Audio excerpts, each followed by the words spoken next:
Hi everyone, my name is Krista, and in this tutorial, I'm going to show you how you can upload multiple PDFs or a CSV file to CoGrader to get that feedback. So first of all, when you are at your home screen, you can go ahead and click on Grade Multiple, and you are going to create manually.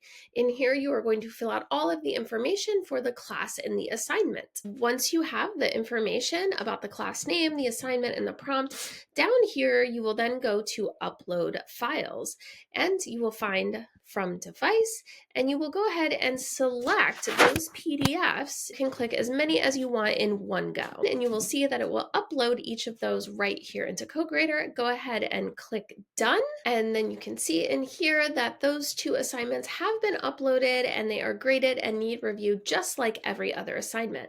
Now you can also do this with a CSV file, so let's take a look at how to do that. Now we are back here at this home screen, and we can go ahead and click again on Grade Multiple, and you can do create manually or create from existing. So for this one, let's go ahead and create from an existing assignment that I have already created. I have my information in here already, and then down here I'm going to click Import from CSV.